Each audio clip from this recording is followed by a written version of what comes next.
Welcome to the August 2019 Star Wars Canon Update. Last month we got 3 new books and 10 new comic issues, so let's get started. Black Spire was probably the biggest release of the month, a new novel by Delilah Dawson setting up some of the story for Galaxy's Edge, but also giving us some important post-The Last Jedi content. It came out fairly recently, so I won't be getting into spoilers, but if you've been really curious about the state of the Resistance after they were nearly destroyed in Episode 8, this book will give you some answers. It doesn't hurt that I liked it a lot. I really enjoyed Phasma, also by Dawson, and this is kind of a sequel to it, with familiar characters in Vi Moradi and the man who used to be Captain Cardinal, a character that I love to death. At times it comes a little close to being a commercial for the theme park, but those moments are few and far between, and definitely didn't tarnish my overall view of the book. I'll put my full review in the cards if you want to hear more. If you're interested in listening to it for free, you can by clicking the link in the description or by visiting www.audibletrial.com/StarWarsExplained. A Crash of Fate was the young adult novel released in August by Zoraida Cordova. It's another tie-in with Galaxy's Edge, and so it, again, sometimes has that commercial, corporate synergy feel to it. This book wasn't for me as much. I didn't really connect with the characters, and it felt so far removed from everything else that we know is going on in the galaxy that I just wasn't as interested. You won't get major new details about the Resistance here, for example. That said, I think it's important for Star Wars to have a solid mix of different kinds of storytelling. I might prefer books that are more closely related to the movies, but some stories need to explore new territory or things would get stale fast. I'll also put my full review for A Crash of Fate in the cards, and it's also available on Audible.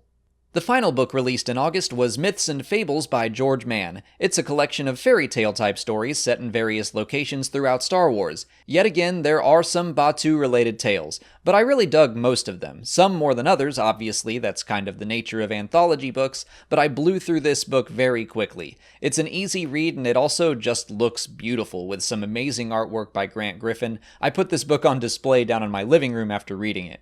While you can't really consider anything in the book strictly canon, there are some very interesting details hidden inside, particularly about the ancient Sith.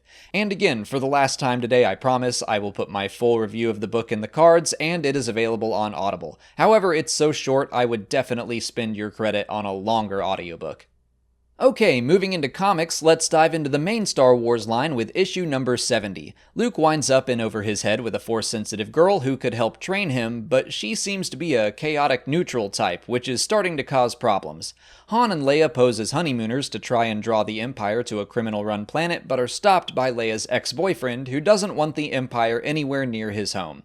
And finally, 3PO and Chewie attempt to stop a planet from blowing up while they are attacked by the very beings that live there who don't quite understand what's happening. Also, Darth Vader shows up and begins to set a trap for the rebels.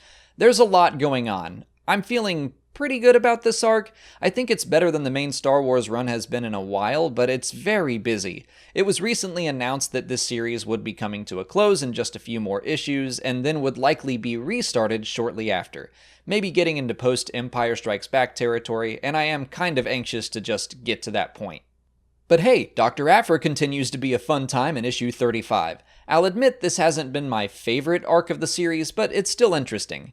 Aphra steals a key component of a superweapon the rebels are planning on building to assassinate the Empire and publicly turns it over to the Empire in hopes that she can now escape the wrath of Darth Vader and get off their most wanted list. So far it seems to be working, but she's also mistakenly allied herself with an ambitious advisor to the Emperor who wants to overthrow him. The TIE Fighter series by Jody Houser completed its run with its 5th issue. Overall, I thought the series was enjoyable. It humanized the pilots of Shadow Wing, making them more than just faceless evildoers. In fact, we get to see key moments in their history, showing that they are just people doing what they think is right, even if they are misguided. It ends with the announcement that the Emperor was killed in the Battle of Endor, and that moment gave me chills, seeing all the pilots react and prepare for what comes next. I wouldn't say this is a must-read series, but if you enjoyed Alphabet Squadron as much as I did, it's a very good companion, and I hope they keep it going for the second and third books in the trilogy. In the second issue of Target Vader, we got a little bit of backstory for Bylert Valance as he sets up a trap for the Sith Lord using an old acquaintance. That's about it. I like the art for this series, but I think I'm having a little trouble getting behind the main premise since, obviously, Vader's not going anywhere. I'm still kind of in a wait-and-see for this story. Also, I'm just now realizing how many of these issues Vader was in. The Galaxy's Edge comic also ended this month with its final issue. It turns out all the business with this mercenary crew trying to steal a mysterious sword from Dok-Ondar was an elaborate manipulation by Ondar. Like Black Spire, this comic wound up being a lot more intriguing to me than I expected, but in the end, the moral seemed to be don't mess with Dok. I got really into the plot surrounding the Sword of Kashun, and I wanted to learn a little more about it. I'm sure I'll do a full review of the series, but my final verdict for now is that it was enjoyable, but not a must-read.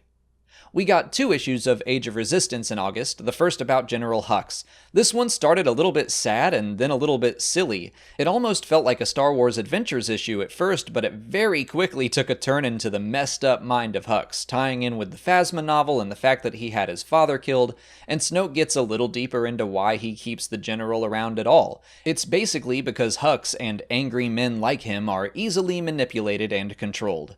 The Poe issue jumped back in time to when the pilot was part of the New Republic and Rapier Squadron. He, alongside Carré Kun from the Charles Soule Poe series, are sent to recover some stolen New Republic property, and Poe chases this ship through some insane dangers, bonding with the enemy crew the entire time.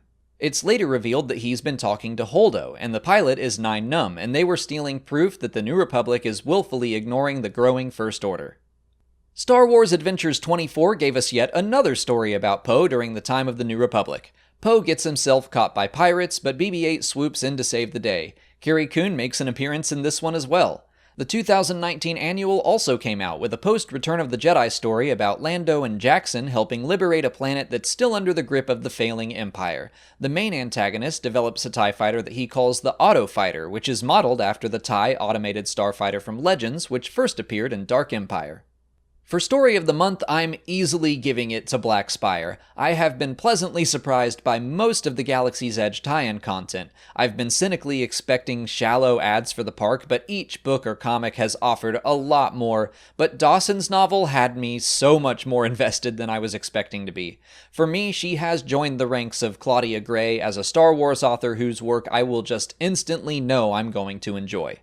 September is going to give us 12 new comic issues, including the start of the Star Wars Jedi Fallen Order Dark Temple comics that follow one of the characters from the upcoming game, as well as the final 4 issues of Age of Resistance featuring Snoke, Rey, Rose, and Kylo Ren, so hopefully there's some juicy stuff in there. But that's it for August. The Canon Update will return on October 1st to cover all those new stories. Until then, please subscribe to the channel to keep up with Star Wars news and content as it's released, like this video, follow us on Twitter, Instagram, and Facebook, and consider checking out our Patreon page. As always, thanks for watching, and may the Force be with you.